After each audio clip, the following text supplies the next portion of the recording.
Assalamualaikum warahmatullahi wabarakatuh. Sebelum kita mulai presentasi pada hari ini, alangkah baiknya membaca basmalah terlebih dahulu. Bismillahirrahmanirrahim. Perkenalkan, saya Salsabila Rizky Rafiko dengan NIM 2003096071. Saya di sini sebagai moderator dan anggota saya Nailul Autor Fajrul Falah dengan NIM 2003096041 dan Maziatul Widad dengan NIM 2003096046. Di sini kita akan mempresentasikan materi mengenai pendidikan anti-bullying. Berikut submateri yang akan kita bahas. Yang pertama, pentingnya social skill anti-bullying. Yang kedua, pendidikan karakter. Yang ketiga, menjelaskan larangan saling mencela menurut Al-Quran dan Hadis. Yang keempat, cara menghargai pluralisme. Pentingnya social skill anti-bullying. Yang pertama, kepedulian sosial. Sikap siswa dalam bersikap ingin peduli, tidak membuat orang lain kesulitan, dan selalu ingin membantu orang lain. Dalam mengukur kepedulian sosial siswa, dapat menggunakan aspek kepedulian sosial menurut Crandall yang terdiri dari 1. Aspek motivasi meliputi harapan atau hope, kepercayaan atau trust. Yang 2. Aspek kognitif seperti mengetahui kemampuan diri sendiri dalam memberikan bantuan kepada orang lain. Yang 3. Aspek emosi meliputi kesabaran dan kerendahan hati. 4. Aspek tindakan atau behavior meliputi kemampuan untuk mencintai atau ability to love, keberanian atau courage. Yang kedua, kemampuan interaksi sosial. Kemampuan interaksi sosial adalah suatu proses seorang individu mampu melakukan hubungan dengan individu lain sehingga terjadi hubungan timbal balik dan proses menyesuaikan diri dengan lingkungannya. Indikator dalam kemampuan interaksi sosial dalam penelitian ini adalah 1. Kontak sosial meliputi melakukan kontak mata dan saling menyapa. 2. Komunikasi meliputi percakapan, berpendapat, dan bekerja sama. Selanjutnya, pendidikan karakter. Yang pertama, pengertian bullying. Perundangan atau yang lebih populer disebut bullying adalah perbuatan yang dilakukan dengan cara merendahkan martabat seseorang. Bullying itu bisa dilakukan dengan berbagai cara, bisa melalui cara fisik, verbal, dan perbuatan tak layak.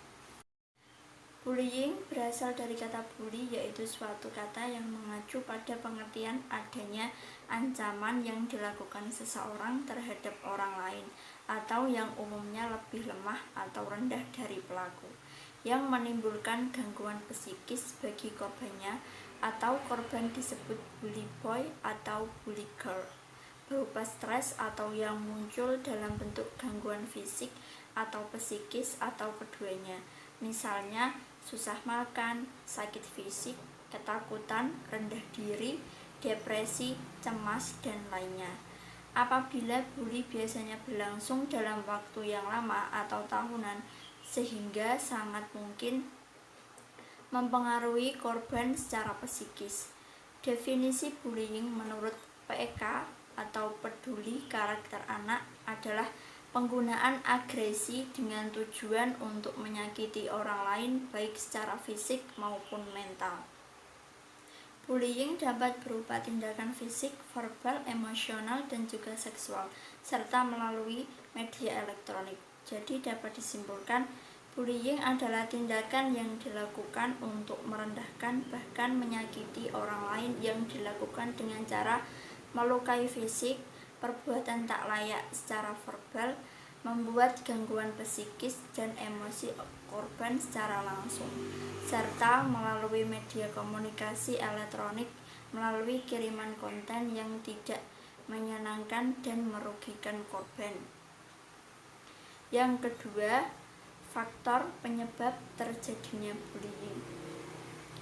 Faktor internal meliputi Reaksi frustasi negatif yaitu cara adaptasi yang salah. Saat ini kehidupan modern menuntun setiap orang, termasuk remaja, untuk sigap menghadapi kehidupan yang individualitis, materialistis, manipulatif, licik, munafik, sehingga muncul disintegrasi pada individu karena tidak bisa beradaptasi dengan hal tersebut.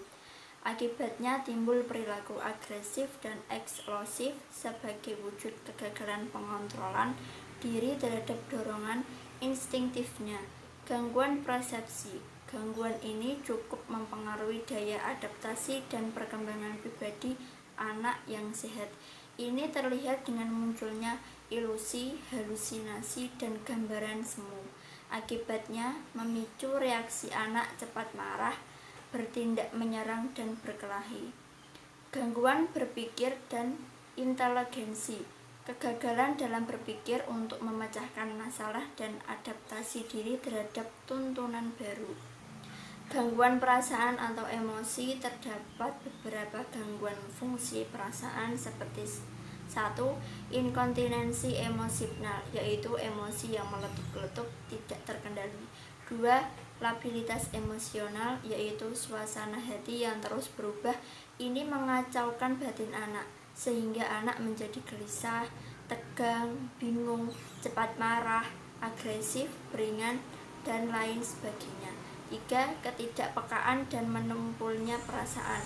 Ini terjadi sebab anak kurang mendapat kasih sayang, kelembutan, perhatian yang berakibat anak menjadi sadis dan antisosial, salah bentuk, salah tingkah.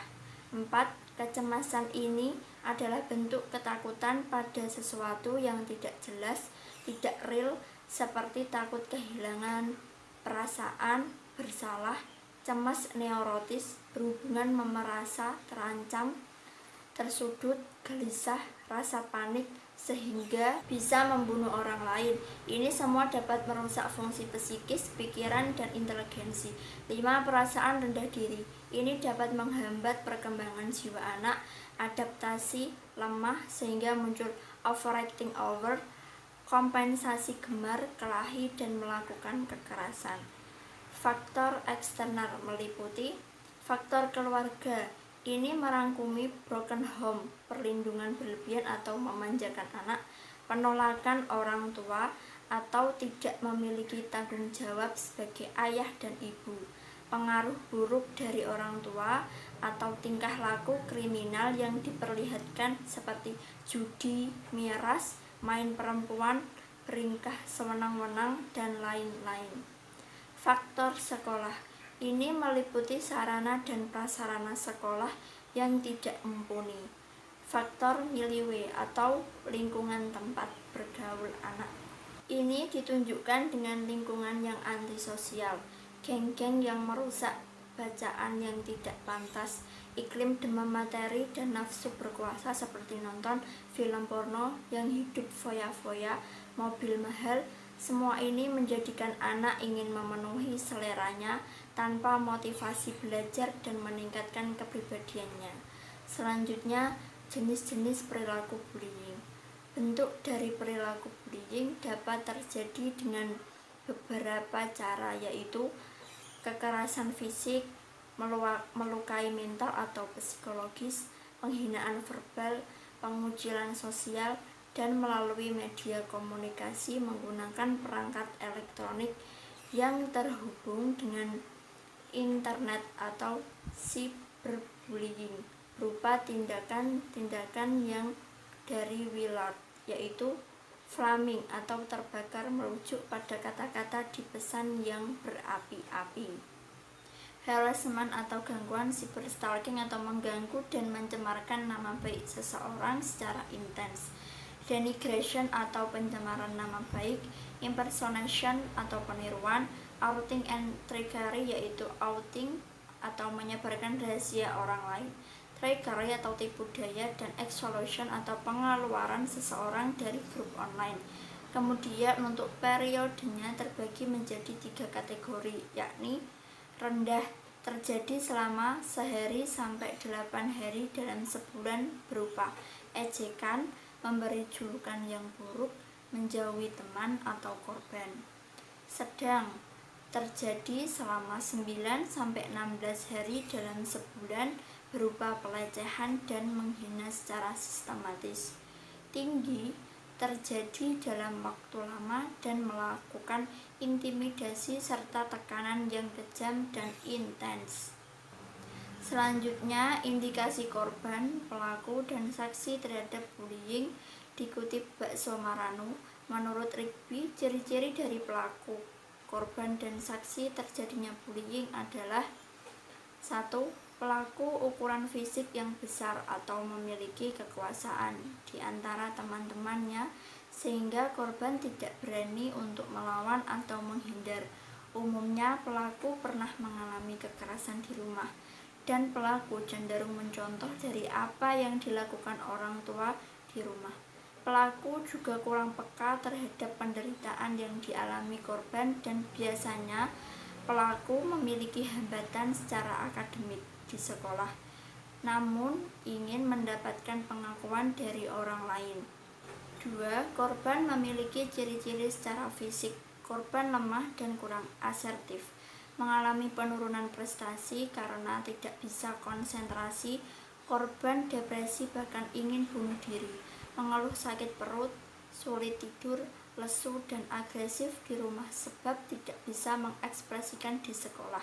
3. Saksi memiliki ciri-ciri kurang asertif untuk menghentikan. Saksi dibayangi rasa takut akan menimpa dirinya, kadang mendukung aksi bullying. Di sini saya akan menerangkan dampak dari bullying. Dampak bullying berdasarkan Minta Siardi yang mengutip dari Novrian menunjukkan bahwa dampak yang disebabkan dari perilaku bullying baik bagi pelaku, korban, serta yang menyaksikan yaitu bagi pelaku memiliki tingkat kepercayaan diri yang sangat tinggi dan merasa harga dirinya tinggi pula, sehingga menyebabkan mereka berwatak keras, tidak memiliki empati dan emosi yang tidak terkontrol.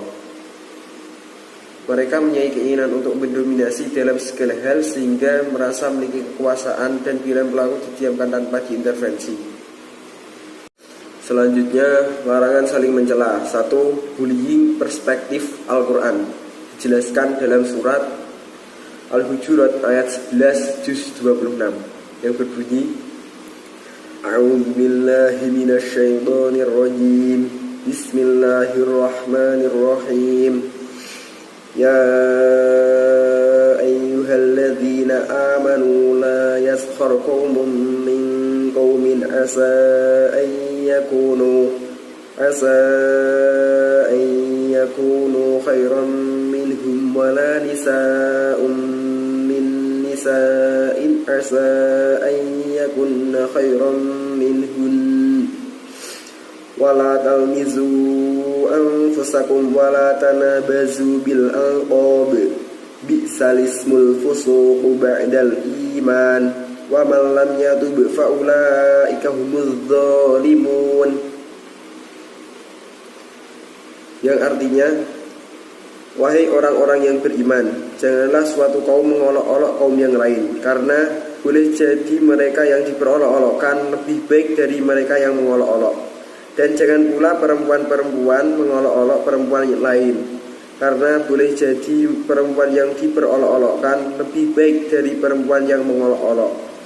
Janganlah kamu saling mencela satu sama lain, dan janganlah saling memanggil dengan gelar-gelar yang buruk. Seburuk-buruk panggilan adalah panggilan yang buruk fasik setelah beriman. Dan barang siapa tidak bertobat, maka mereka itulah orang-orang yang zalim. Kemudian surat At-Taubah ayat 79 juz 10 yang berbunyi A'udzubillahi minasyaitonirrajim. Alladzina yalmizunal mutawwi'ina minal mu'minina fis sadaqati walladzina la yajiduna illa juhdahum fayaskharuna minhum sakhiran wa minhum wa lahum adzabun alim. Yang artinya, orang munafik yaitu orang yang mencela orang-orang beriman yang memberikan sedekah dengan sukarela dan yang mencela orang-orang yang hanya memperoleh untuk disedekahkan sekadar serupanya, maka orang-orang munafik itu menghina mereka. Allah akan membalas penghinaan mereka dengan mereka akan mendapat azab yang pedih.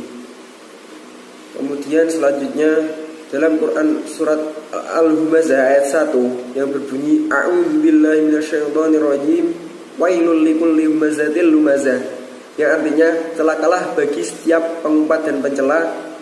Dan kemudian dalam Quran surat Al-Qalam ayat 11 yang berbunyi A'udzubillahi minasyaitonirrajim hammazim massa'im binamim, yang artinya suka mencela yang kian kemari menyebarkan fitnah. 2. Bullying perspektif hadis. A. Rasulullah bukanlah orang yang suka melaknat dan mencaci maki. Hadisnya berbunyi Haddasana Muhammad bin Sinanin Haddasana Fulaihu bin Sulaimana Haddasana Hilal bin Ali an Anasi qala lam yakun Rasulullah sallallahu alaihi wasallam fahishan wala la'anan wala sababan. Berkata kepadaku Muhammad bin Sinan, berkata kepadaku Fulaih bin Sulaiman, berkata kepadaku Hilal bin Ali dari Anas, dia berkata Rasulullah sallallahu alaihi wasallam bukanlah pribadi yang suka berkata kotor atau jorok, pelaknat dan pencaci maki. Hadis riwayat Al-Bukhari. B. Larangan memaki dan membunuh, yang hadisnya berbunyi Haddasana Sulaiman Harbin Haddasana Syu'batu an Mansurin qala sami'tu Aba Wa'ilin yuhaddisu an Abdillahi qala Rasulullah sallallahu alaihi wasallam sibabul muslimi fusuqun wa qitaluhu kufrun, yang artinya berkata kepadaku Sulaiman bin Harb, berkata Syu'bah dari Mansur, dia berkata saya mendengar Abu Wa'il berkata dari Abdullah, dia berkata bahwa Rasulullah bersabda mencaci maki muslim perbuatan fasik dan membunuh muslim perbuatan kufur. Hadis riwayat Al-Bukhari. C. Menghina merupakan indikator kejelekan seseorang. Hadisnya yang berbunyi An Abi Hurairah anna Rasulullah sallallahu alaihi wasallam qala hasbun li min syarri an yahfira akhahul muslimah, yang artinya dari Abu Hurairah bahwa Rasulullah bersabda menghina saudara muslim cukup sebagai salah satu indikator kejelekan seseorang. Hadis riwayat Ibnu Majah. Selanjutnya, cara menghargai pluralisme. Yang pertama, konsep pluralisme. Dalam Islam, jam atau majmu sama maknanya dengan plural, yang bersifat lebih dari satu atau perkumpulan yang terdiri dari beberapa. Sedangkan dalam bahasa Arab, ada kata jamaah yang berarti kebersamaan. Kemudian dalam sholat terdapat kata jamaah yang berarti sholat yang dilakukan secara bersama-sama antara imam atau yang memimpin sholat dengan makmum yang mengikuti imam. Dalam konteks sosial terdapat kata jami'iyah yang berarti organisasi atau perkumpulan orang banyak, dan ijtima'iyah yang berarti sosial atau kemasyarakatan.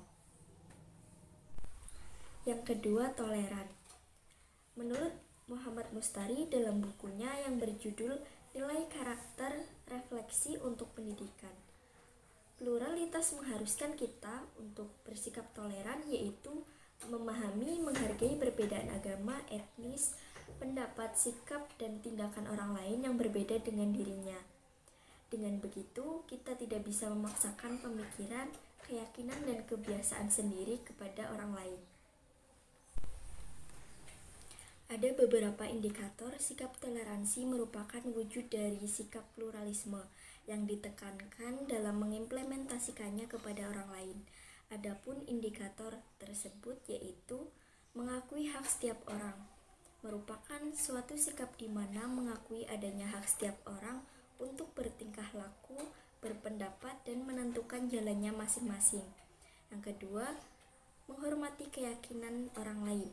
Sikap ini diimplementasikan dengan tidak memaksakan seseorang untuk mengikuti apa yang kita yakini, Kemudian tidak mencela ataupun menghina terhadap seseorang yang berbeda keyakinan, dan tidak melarang orang lain untuk beribadah sesuai dengan keyakinannya masing-masing. Kesimpulannya yaitu kepedulian sosial dan kemampuan interaksi sosial adalah salah satu bentuk social skill agar kita mengetahui dan bisa saling menghargai satu sama lain. Bullying menurut peka atau peduli karakter anak adalah penggunaan agresi dengan tujuan untuk menyakiti orang lain baik secara fisik maupun mental. Faktor penyebab terjadinya bullying dibagi menjadi dua, yaitu faktor internal, meliputi cara adaptasi yang salah, gangguan persepsi, gangguan berpikir, dan gangguan perasaan atau emosi. Yang kedua, faktor eksternal, meliputi faktor keluarga, faktor sekolah, dan faktor milieu atau lingkungan tempat bergaul anak. Bentuk-bentuk perilaku bullying yaitu kekerasan fisik, melukai mental, penghinaan verbal, dan lain-lain. Cara menghargai pluralisme salah satunya dengan toleransi, yaitu mengakui hak setiap orang dan menghormati keyakinan orang lain. Dari materi di atas, pelajaran yang dapat kita ambil, yang pertama, haramnya menghina orang lain. Yang kedua, boleh jadi orang yang dihina itu lebih baik. Yang ketiga, pentingnya etika dalam berhubungan sosial. Yang keempat, mengajarkan kita sikap toleransi. Kurang lebihnya mohon maaf. Sekian, terima kasih. Wassalamualaikum warahmatullahi wabarakatuh.